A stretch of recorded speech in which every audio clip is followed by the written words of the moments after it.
pathology. But now we have evolved into a concept where lactate is necessary for an basal energy production, and also it is useful for cell signaling.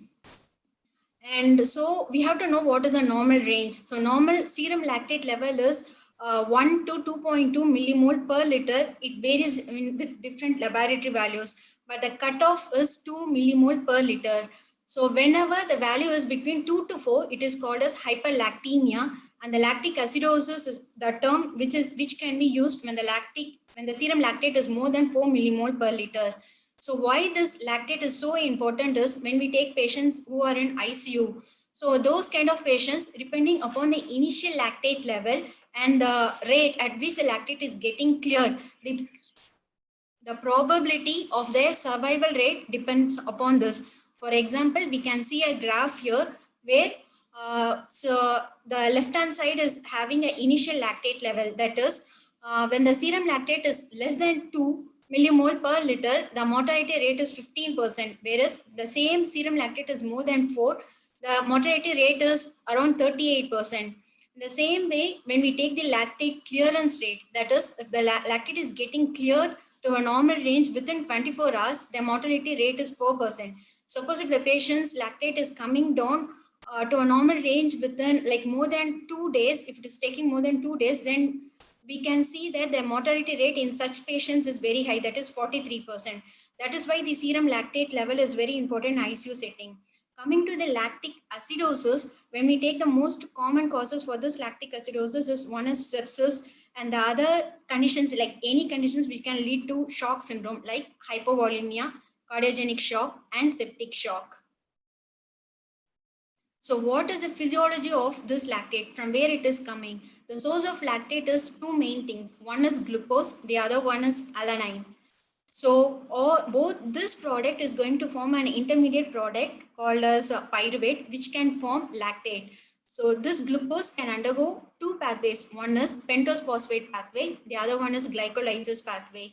In both these pathways, the pyruvate can be generated. The other form is alanine, which is a amino acid from which the pyruvate is produced. This is a glycolysis. When we take any cell, the glycolysis will undergo in two forms. That is, when the oxygen is present, it undergoes glycolysis with the help of oxygen, and aerobic glycolysis, which can produce an energy source of around 30, including the TCA cycle. Suppose if the cell is deprived of oxygen, in such conditions, the cell will undergo anaerobic glycolysis, where this lactate is produced. That is, whenever the cell is deprived of oxygen, the cell is going to produce lactate from pyruvate by using lactate dehydrogenase enzyme. And by doing so, why this step is important is by doing so, it produces NAD, which can be used as an energy source for the cycle, for the metabolism, like for the production of ATP from glucose. So the other form what we saw is from amino acid, that is from muscle proteins, this alanine is formed and which can reach the blood circulation. And from the circulation, the alanine is going to reach the hepatic system, where it is again metabolized into pyruvate. So this pyruvate again enters the gluconeogenesis in the liver, and it produces glucose, which can reach the blood circulation. And from circulation, it will reach the tissues and where it can be utilized. And that is how this lactic acid is produced by RBC, skin, adipose tissues, central nervous system, and GI system, especially in RBC because it lacks nucleus, and here like it is most, the source is anaerobic glycolysis. And this is how this lactate is produced. Now we'll see what is happening to this lactate, which has been produced. It has to be cleared from the circulation. And one of the main source by which it is getting metabolized is by gluconeogenesis. And this gluconeogenesis happens in two organs, and majority of that is 60% of this gluconeogenesis is going to occur in liver, followed by kidney cortex. That is, from all this tissue, the lactate is produced. The produced lactate will reach the circulation. When the circulation is getting into the liver, there the lactate will be converted into pyruvate, and this pyruvate will enter gluconeogenesis cycle. That is how glucose is produced, again, which will enter the circulation and used up at tissue levels. This is called as Cori's cycle. The other forms through which it can be metabolized is one is oxidation, which is going to happen in liver, kidney, muscle, heart, and brain. And what is this oxidation is lactate is reversibly, like it can be converted back into pyruvate. The other form is the lactate itself act as a source of energy when the patient is undergoing an exercise. The other thing is renal clearance, which is very minimal because at a normal level of lactate, it is not going to get excreted through the kidney system. Once it has a higher threshold for the renal system. Once this lactate start building up in the system, then only this renal excretion of such a lactate is coming into a role. Coming to etiology and pathophysiology, so whatever is going to cause imbalance between this lactic acid production and clearance, that is the main cause which is going to lead to a final lactic acidosis. That is conditions which is going to increase the lactic acid production. Otherwise, conditions which is going to decrease the clearance is a cause for lactic acidosis. So when we take this cause, depending upon the cause, it can be classified into two types. Major type is type A, the other one is type B. Though we are seeing it in such a classification, but clinically when we see the patient, it is not a dictum like only one type is going to present in a patient. It is most commonly exist as a combined form. So when we come for a type A, here the most common reason is tissue hypoxia. And when we see tissue hypoxia, it can be by two types. One is either the circulation can be minimized, otherwise either the oxygen delivery or oxygen use can be minimized. So when we come for a hyperperfusion, which is a most common cause for lactic acidosis, the causes are like shock, example septic shock, cardiogenic shock, or hypovolemic shock, any hypotension, cardiac arrest or acute heart failure, or regional hyperperfusion. So for depending upon this causes, the treatment also varies. For such causes, we have to go for fluid management. The other cause is reduced oxygen delivery or utilization, where severe anemia and carbon monoxide poison can be a cause. Here we can go for a blood transfusion, otherwise carbon monoxide poisoning treatment. And coming to the B type, this can be again classified into three types, and B1 is occurring because of an underlying disease. So when we take such diseases, one is like liver, because liver is the site where this lactate is getting metabolized. So once it is affected, the clearance is going to be affected. And in sepsis, where the increased production of lactate will be there, thiamine deficiency, malignancy, again the anaerobic metabolism will be there, pheochromocytoma and diabetes. So coming to the type B2, it is due to drugs or toxins, and intraoperative when we see like propofol is there and epinephrine is there. So when we take propofol, it is going to affect the ETC cycle. Thereby it is going to decrease the oxidative metabolism, and thereby it causes lactic acidosis. Apart from that, cyanide poisoning, which can cause a histotoxic by histotoxicity, it decreases the oxygen use which is like normally available. And for a cyanide poisoning, nitroprusside is also a source. Apart from that, salicylates, paracetamol, ethylene glycol, ethanol and methanol poisoning, and biogonades are the other cause. And coming to the B3, here lactic acidosis occurs because of inborn errors of metabolism. For example, the enzymes which are involved in gluconeogenesis might be affected, thereby the lactate get deposited. The other one is oxidative phosphorylation enzyme might be also be defective. So coming to the individual pathology, how each some of the few diseases are causing this lactic acidosis. Let us start with sepsis. And here the mechanism can be either due to a cellular inflammatory response, otherwise hypermetabolic state. And when we see in sepsis, one is the circulation will be affected, otherwise like it is going to have a vasodilatation, and tissue basis, the tissue perfusion is affected. So the lactic acid production will be very high. The other one is decreased pyruvate dehydrogenase activity, and the clearance of the lactate is also reduced because of decreased circulation. And in lung injury, when we take a lung injury, not only the anaerobic metabolism is increased here because of altered tissue perfusion, the injured lung itself is going to produce a lot of lactate. Apart from that, there is a direct effect by cytokines on pulmonary cells. And coming to the malignancy, like they are like crowd of cells going to be present there, which is not going to have a sufficient blood supply. So there, the cell is going to undergo anaerobic metabolism. And apart from that, there is a something called as Warburg effect. That is, this neoplastic cells will always choose the anaerobic glycolysis for as a source of their energy. So there is going to be a lactic acidosis. And apart from that, in HIV infections, most commonly the AIDS patients are prone for sepsis, through which they are going to have a lactic acidosis. The other one is the treatment. Antiretroviral medication itself is going to affect the mitochondrial function, thereby oxygen use is minimized and leading to lactic acidosis. So when we take a brain, wherever we see like this lactic acidosis is like harmful, but when we take a patient with a brain injury, this lactate is going to act as an energy source, alternative energy source for the generation of ATP apart from this glucose. So it is, when we take lactic acidosis in brain injury, it is going to be a beneficial thing. And coming to the asthma, in asthma patients, one of the source for lactic acidosis is their respiratory muscle will undergo a fatigue. The other one is the treatment.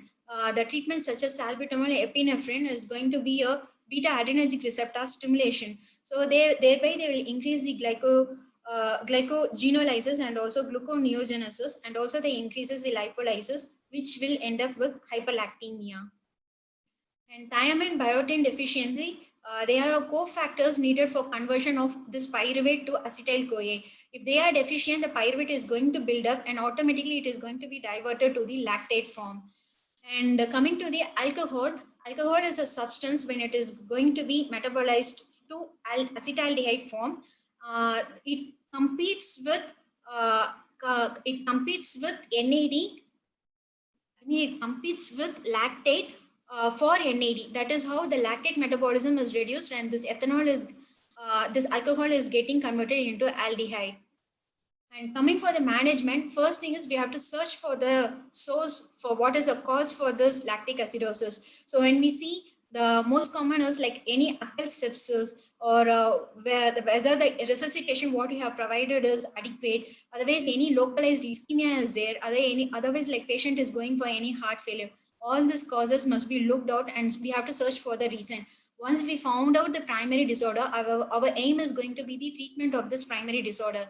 For example, in case of hypovolemia and cardiogenic shock, which is the most common cause, we have to aim for like global oxygen supply for the tissues. Thereby, we have to maintain an adequate intravascular volume. Appropriate cardiac support should be provided. And if possible, we have to avoid vasoconstrictors, which might increase the lactic acidosis.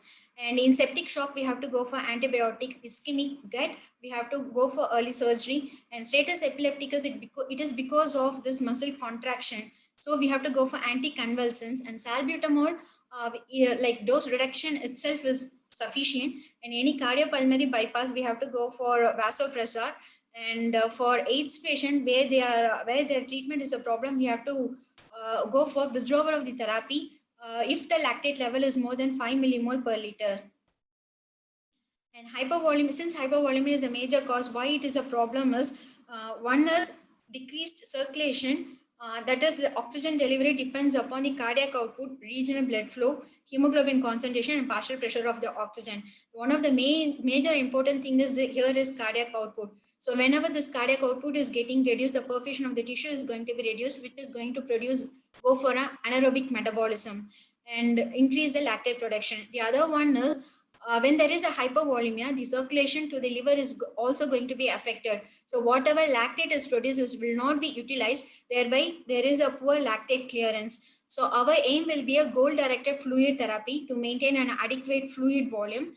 And when we go for a fluid, like different types of fluid is there, and if you have to look for the patient's liver function. So if the liver function is good, where the lactate is going to be metabolized into a bicarbonate, then we can safely go for ringer lactate. Suppose the liver function is not good, then we can go for a plasma light. And during the initial resuscitation, normal saline also can be given. But there should be a caution in our mind, that is, when the normal saline is given more than 2 liters, it by itself it can cause acidosis because of hyperchloremic condition. And apart from this, we can go for colloid also, but HES is hydroxyethyl starch can be avoided. We can prefer albumin in these cases. And coming to the bicarbonate use is a controversial because one of two major problems is one is alkalinizing, that is the pH is acidic, we have to bring up the pH. The other one is lactate has a cardiac depressive action. This has to be minimized. But when we use a bicarbonate, there is no clear evidence that both these things are improved. And the other problem is, apart from this, there is an adverse effect also. One is when we give a bicarbonate, there will be a acute hypercapnia. Whenever the CO2 is increased in the circulation, it is highly diffusible. So it will enter the intracellular compartment and it causes intracellular acidosis. The other thing is it causes a ionized hypercalcemia, which is a cardiac depression, and also it causes hypokalemia. Therefore, before bicarbonate, we have to look for whether the potassium is within the normal range. We have to correct it, then we can go for bicarbonate correction. And the other one is by itself, it increases the lactate production by stimulating the phosphofructokinase, and also it shifts the ODC curve, oxygen dissociation curve, to left, which is not preferred in this condition because it is going to increase the affinity of hemoglobin to the oxygen. And in whom the bicarbonate can be given is the first condition is like the pH should be less than 7.15. I'm sorry, it is less than 7.15, not above. And it is chosen in mainly two type of patient. One is patient with pulmonary hypertension and right-sided heart failure, in whom the pulmonary vasoconstriction will be exacerbated by the acidosis. Again, it is going to worsen the right heart failure fetus. So in such patients, to prevent pulmonary worsening of pulmonary vasoconstriction, we can go for bicarbonate to prevent acidosis. The other one is any ischemic heart disease patients, because this acidosis, this lactic acidosis or any kind of acidosis will increase the chance of arrhythmia in such patients, which might land up with fatal outcome. That is why we have to prevent any acidosis in such kind of patients. Thank you. This formic acid is responsible for all the toxic effects caused by the methanol. This formic acid is later converted into carbon dioxide and water. Going on to the pathophysiology. From the left to right, the formic acid is a major reason for acidosis, and it also causes inhibition of mitochondrial respiration, thereby causing tissue hypoxia, similar to the effect of cyanide poisoning. This tissue hypoxia is called as histotoxic hypoxia, which leads to lactic acid production, which is being explained by the previous speaker. And this lactic acid production will further lead to acidosis and will further lead to circulatory failure. And this vicious cycle goes on, and this is known as circulus hypoxicus. In addition to this effect, the formic acid also causes ocular toxicity by directly causing damage to the optic nerve. It also causes general toxicity by tissue hypoxia, and also it causes renal shutdown at the later stages. Pharmacokinetics. Methanol is rapidly absorbed, but it is slowly metabolized. 3% of the methanol is excreted unchanged in the urine, and 10 to 20% excreted through breath. So the toxic dose of methanol is, the fatal oral dose is 30 to 240 ml, that is 20 to 150 gram. The minimal toxic dose is 100 mg per kg. Clinical features. The clinical features are broadly classified into two types. Immediate manifestation, which occurs within 12 to 24 hours. Mainly, it causes gastritis, and there is elevation of osmolar gap. This osmolar gap is nothing but the difference between the measured osmolarity and the calculated osmolarity of the serum, which will be explained later. The late manifestations, these occurs after a latent period of 30 hours. This includes severe anion gap metabolic acidosis,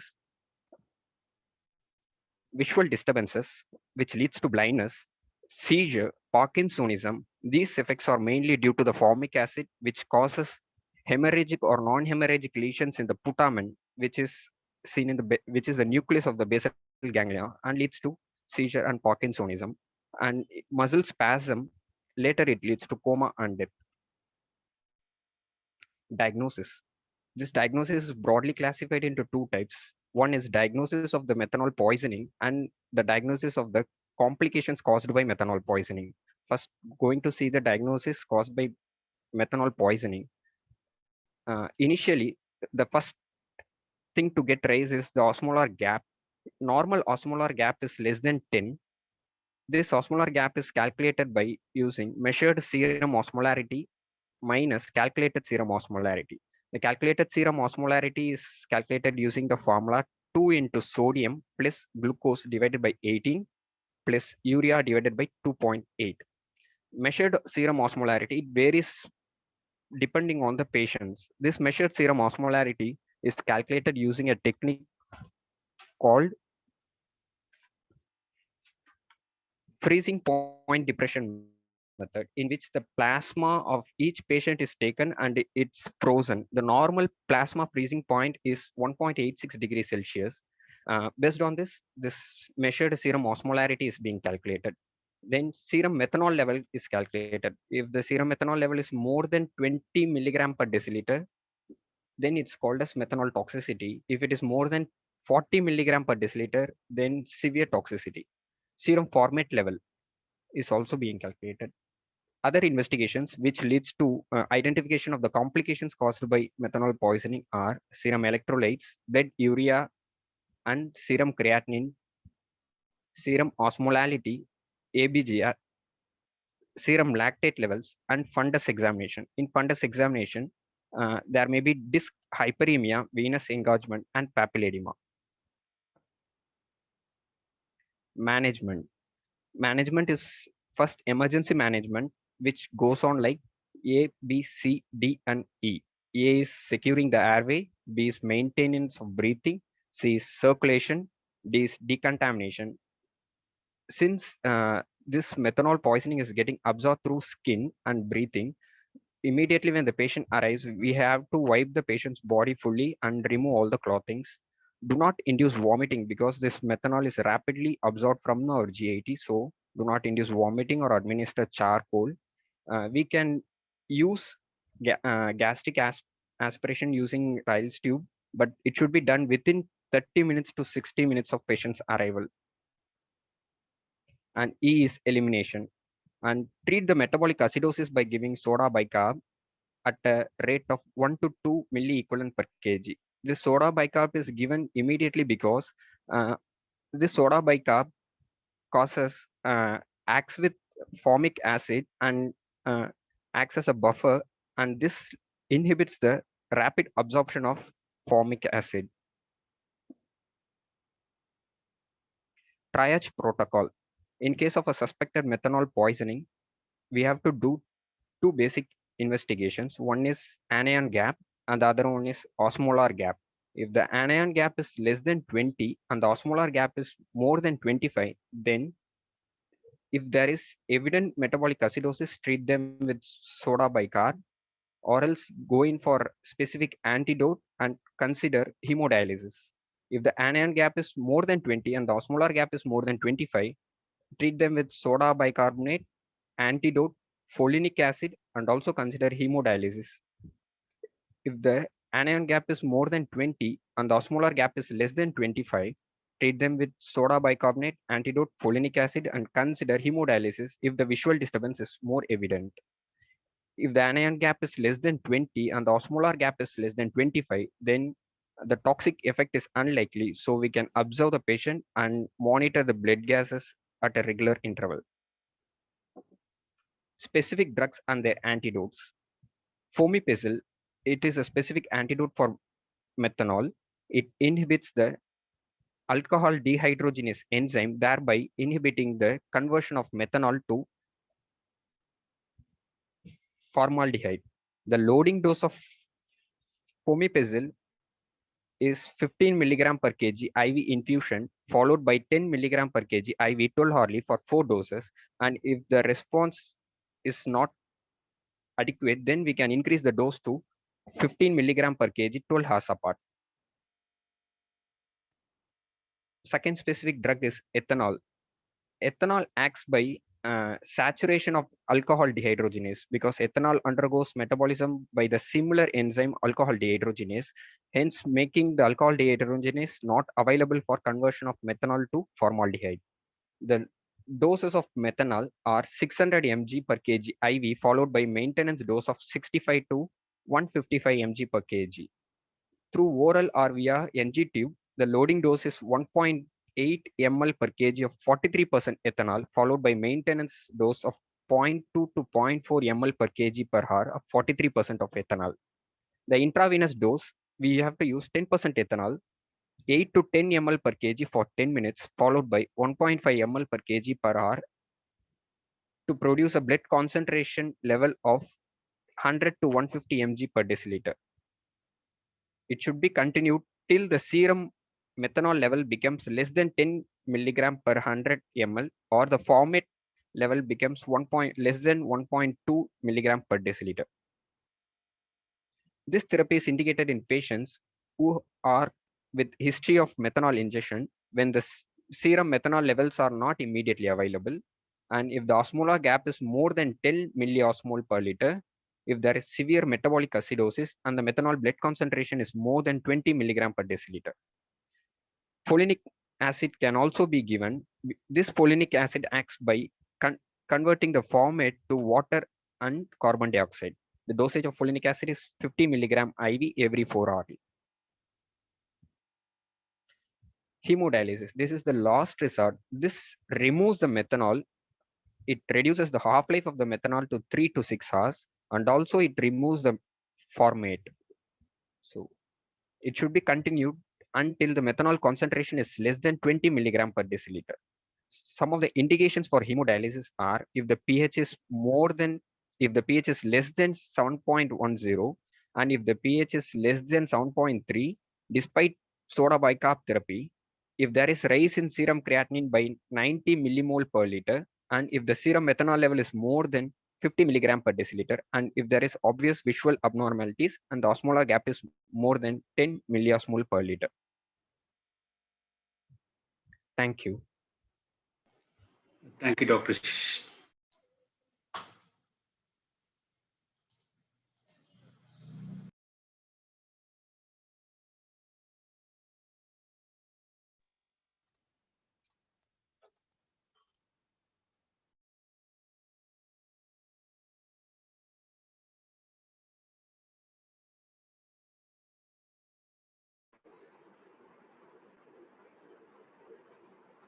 Is my screen visible, sir?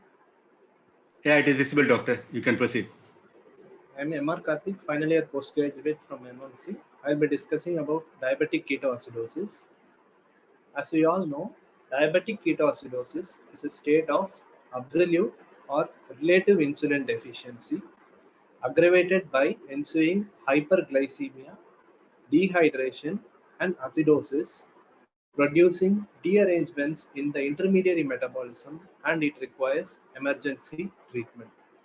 So what is the diagnostic criteria for diabetic ketoacidosis according to American Diabetic Association? The plasma glucose should be less than 250 milligrams per deciliter. The arterial pH should be less than 7.3 and the serum bicarbonate should be less than or equal to 18. There should be a presence of urine or serum ketones and the anion gap should be more than 12. It can be further classified into mild, moderate, and severe.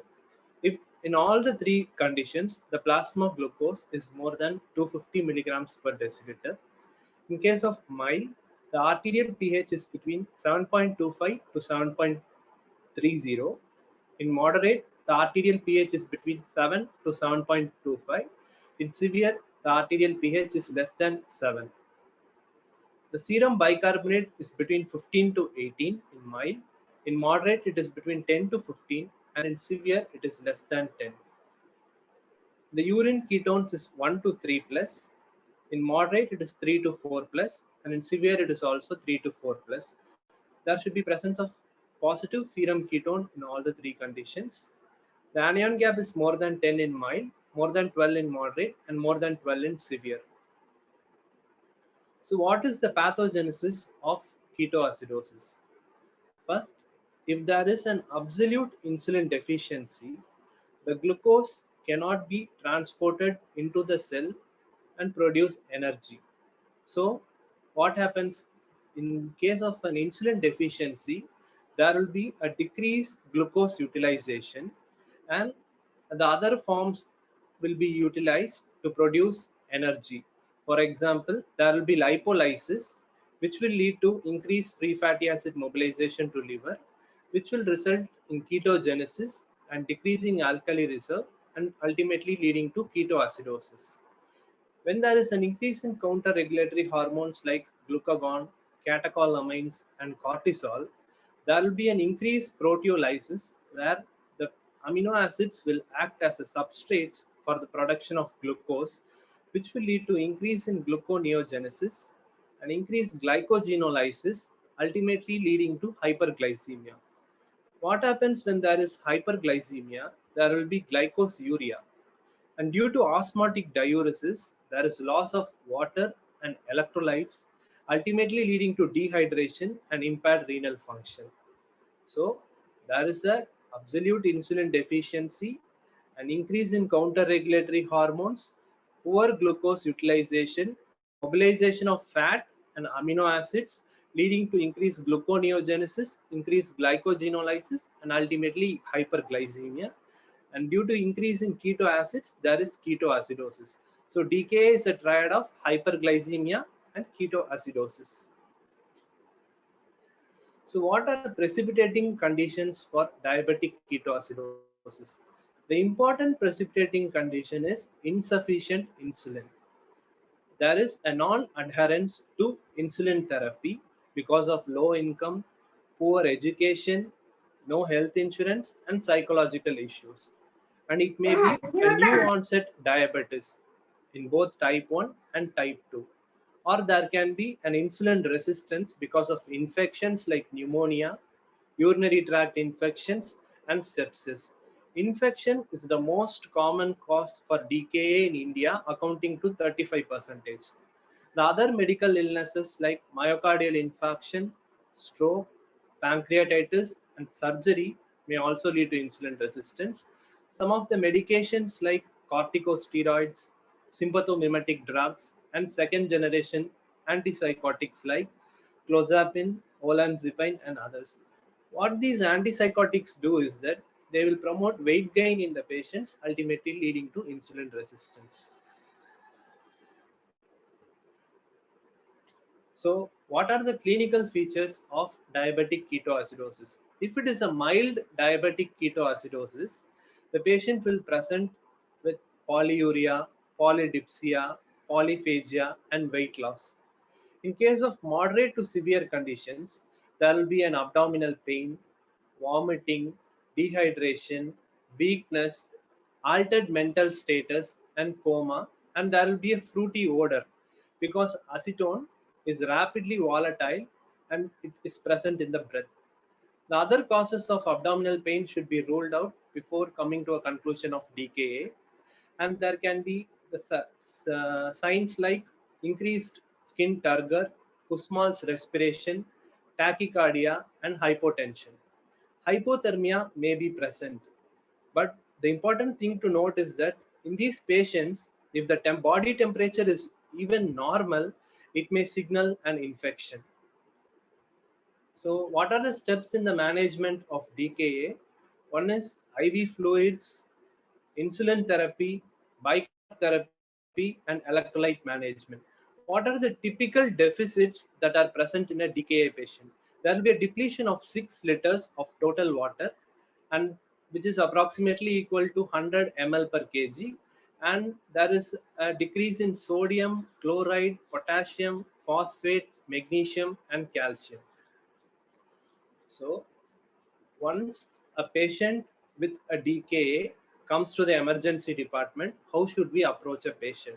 First, we should ask a detailed history to that patient, and then we should look for all the clinical features, and we should send for lab investigations. If the sugar is more than 250, if there is acidosis, which we can get by a pH of less than 7.3 and a bicarb of less than 18 and a high anion gap, and if there is the presence of urine or serum ketones, we can make a diagnosis of diabetic ketoacidosis. The first thing we should do to that patient is we should secure 2 large bore IV cannulas, and then we should start the patient on intravenous fluids. So how do we give the intravenous fluids? First, we should give 15 to 20 ml per kg, which is approximately 1 to 1.5 liters of 0.9% NaCl in the first hour. Then we should determine the hydration status, if he is in shock or if he is in mild to moderate hypovolemia. If he is in severe shock, we should further give 0.9% NaCl 1 to 2 liters till he is stable. If there is mild to moderate hypovolemia, we should give 0.9% NaCl 500 ml per hour for 4 hours, and then we should reduce the dose to 250 to 500 ml per hour. So the first thing which we are going to give is 15 to 20 ml of 0.9% NaCl over 1 hour, and then we will assess the hydration status, whether he is in shock or whether he is in normovolemia. Then we should look for the corrected serum sodium. So how will you calculate the corrected serum sodium? The corrected serum sodium is nothing but the actual serum sodium plus 1.6 into the serum glucose minus 100 divided by 100. For example, if the patient's sodium is 135 and if the serum glucose is 300, so the corrected serum sodium will be 135 plus 300 minus 100 divided by 100, which is nothing but 135 plus 16 into 2, which is 135 plus 3.2, which is 138.2. If the corrected sodium is more than 135 milliequivalents, then we should switch over from 0.9% NaCl to 0.45% NaCl, and we should give it at a rate of 250 to 500 ml per hour. If the corrected serum sodium is less than 135, we should give or we should continue the same 0.9% NaCl at the rate of 250 to 500 ml per hour. So now we have given the intravenous fluid, we have resuscitated the patient. In the meantime, before starting insulin therapy, we should look for potassium. If we start insulin with a serum potassium of less than 3.3, it would further aggravate hypokalemia and the patient may go for arrest. So after initiating IV fluids, we should look for serum potassium. If the serum potassium is less than 3.3 millimoles per liter, we should not start insulin. We should start insulin only when the potassium is more than 3.3. So by the time we should give 20 to 40 milliequivalents of KCl per hour, and then we should repeat the serum potassium. Once it is more than 3.3 milliequivalents, we should give or we should continue 20 to 40 milliequivalents in each liter of IV fluid before starting insulin. So now we have started IV fluids. Now we have looked for potassium, and with an optimal potassium, we are going to start insulin. So how do we start insulin? There are two methods of starting insulin. One is first giving a bolus insulin and continuing IV infusion, and another is directly continuing IV infusion. There is no difference between the two regimens, but the American Diabetic Association supports giving an IV bolus of 0.1 units per kg followed by an IV infusion of 0.1 units per kg per hour. So after giving a bolus of 0.1 units per kg and then starting an insulin infusion of 0.1 units per kg per hour, then we should look for hourly blood glucose. If the blood glucose falls by 50 milligrams per deciliter or less than 10% of the baseline value, we can continue the same infusion rate. But if the blood glucose does not fall by 50 milligrams per deciliter or by 10%, we should increase the infusion rate by 1 unit per hour. Our target blood glucose should be between 150 to 200 milligrams per deciliter. when the blood glucose falls below 200 milligrams per deciliter, what we should do is we should add 5% dextrose to the 0.45% NaCl, which we are going to continue. So what will be the criteria for resolution of DKA? The criteria for resolution is a blood glucose of less than 200 with a serum bicarb of more than 15 with a pH of more than 7.3 and an anion gap of less than 12. When will we switch from the IV insulin to the subcutaneous insulin? So once there is a resolution of DKA, we should stop the IV fluids. The patient will be able to take orally on resolution of DKA. Only when the patient takes orally, we should stop the IV fluids. If he is a newly diagnosed case of diabetes mellitus, we are going to give him 0.1 units per kg per day in divided doses. If he is an established case of diabetes mellitus, we will resume the home insulin regimen. But before converting from IV to subcutaneous insulin, the IV insulin should be continued for a period of 2 hours after the administration of subcutaneous insulin. So what is the role of soda bicarbonate in the treatment of diabetic ketoacidosis? Actually, the role of soda bicarbonate in treatment of diabetic ketoacidosis is a controversy. What they say is if there is the initiation of bicarbonate therapy at a pH of more than 7, there is a risk of hypokalemia and cerebral edema. So the American Diabetic Association advises to start bicarbonate therapy only when the pH is less than 7. If the pH is between 6.9 to 7, we can dilute the soda bicarbonate 50 millimoles in 200 ml of water with 10 milliequivalents of KCl and infuse it over a hour. It can be repeated every 2 hours until the pH is more than 7. If the pH is less than 6.9, we should dilute soda bicarbonate 100 millimoles in 400 ml of water with 20 milliequivalents of KCl and infuse over 2 hours. It should be repeated every 2 hours until the pH is more than 7. So what is the role of phosphate replacement? When we start an insulin therapy, there is a fall in serum phosphate. We should replace serum phosphate only in case of cardiac dysfunction, anemia, or respiratory depression, only when the serum phosphate is less than 1 milligrams per deciliter. In other patients, if we institute phosphate therapy, it will lead to hypocalcemia. So with a word of caution, we should use phosphate therapy only when there is a cardiac dysfunction, anemia, or respiratory depression with a serum phosphate of less than 1 milligrams per deciliter. How can we replace phosphate? It can be replaced as potassium phosphate 20 to 30 milliequivalents to the replacement fluid. So what will be the take home message? The main first line treatment is IV fluids, IV fluids, IV fluids. Followed by IV fluids, we should check for potassium. Only when the potassium is more than 3.3, we should institute insulin therapy. The role of bicarb is only when the pH is less than 7 or less than 6.9. The role of phosphate is only where when the serum phosphate is less than 1, when there is a cardiac dysfunction or a respiratory depression. If there is no response to all these regimens and when there is a refractory metabolic acidosis, we can consider veno-venous hemofiltration or dialysis.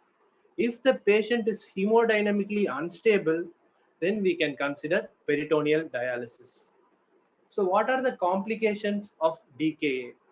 The important complications will be hypoglycemia after instituting insulin administration, hyperglycemia when there is an interruption of insulin coverage or when we bridge from subcutaneous to IV to subcutaneous insulin, or there is a risk of hypokalemia on insulin administration and bicarbonate supplementation, or there will be hypochloremic acidosis due to prolonged administration of 0.9% NaCl, or the patient may have thromboembolism due to severe dehydration, or when we overload the patient, there will be the signs and symptoms of fluid overload, and the important and deadly complication will be cerebral edema, or there can be acute respiratory distress syndrome.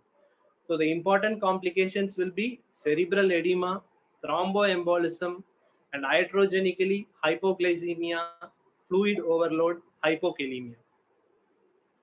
So what are the strategies to prevent diabetic ketoacidosis? One is a good diabetic education regarding how to use insulin to the patient, regular blood glucose monitoring by the patient, and sick day management. If the patient falls sick, he may fail to take food or he may fail to take insulin therapy.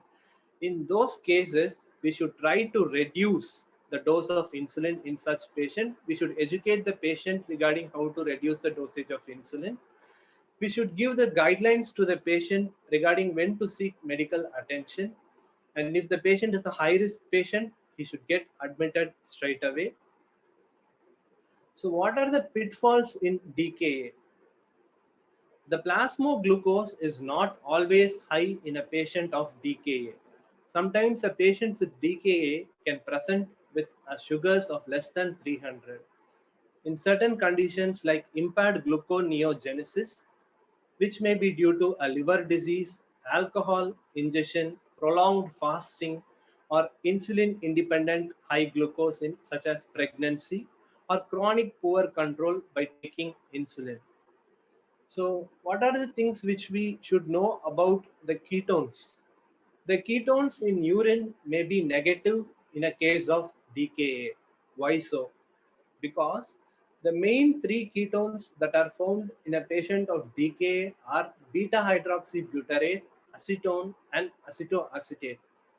When we estimate urine acetone, the most common method which we use is nitroprusside reaction. This nitroprusside reaction mainly measures the acetate and acetoacetate, whereas the most important ketone body in a case of DKA is beta hydroxybutyrate. So in these cases, it may underestimate the level of ketone bodies in a DKA. So what the American Diabetic Association suggests is we can use strips which will measure the capillary blood for beta hydroxybutyrate. So beta hydroxybutyrate strips are now readily available, which measures the serum beta hydroxybutyrate. Other things are a high WBC count may not always indicate a presence of infection. The infection may be present without fever in case of DKA. The blood, urea, and creat may be elevated in a patient of DKA with pre-renal azotemia. The serum amylase is often raised even in the absence of pancreatitis. In DKA, it's of salivary origin. Serum lipase should be obtained if pancreatitis is suspected. So what will be the anesthetic implications? Suppose if a patient with DKA presents for surgery, he should not be taken up for elective surgery. We should optimize. If he presents for an emergency surgery, we should try to delay the emergency and treat the DKA as far as possible. We should correct dehydration. We should supplement with intravenous insulin. If it falls, we should supplement with dextrose. We should treat acidosis. We should correct electrolyte imbalance and intense monitoring before taking up the patient for surgery.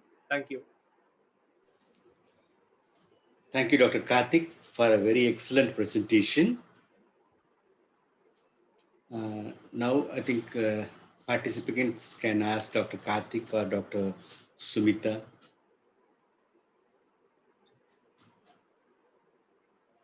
Yeah, sure. The question is to Dr. Karthik. When you will suspect a regular diabetic to have predisposition to developing DKA? Rather, the question can be put like this: what are the precipitating causes of a DKA in an established diabetic patient? There can be associated infections like pneumonia, urinary tract infections in a patient who is a diabetic, or he may not be adhering properly to the insulin therapy which has been prescribed to him. or he may not be taking his food properly, or he may be there will be sick day management will be very poor in case of a diabetic patient, sir. Associated infection and not taking insulin properly, sir. These are the most common predisposing factors in a patient who is already on insulin to DKA, sir. Good, doctor. Actually, this is the question because as anesthetists, we are in the casualty or duty, and there is a sudden emergency case coming up, and without any clear suspicion, you may altogether miss a DKA case and land up in severe complications. So you should always keep in mind there can be occult problems like DKA or other unsuspected metabolic issues. We will be mostly dealing with our airway issues, our line issues, our monitor issues, and other logistic issues. But always keep in mind the metabolic components are always very dangerous for the anesthesia management rather than all these other things. Thank you. Is it? Thank you, doctor. Is there any other questions? I'm Dr. Nagaswamy. Can I say a few words? Sir, please, sir, your comments are welcome.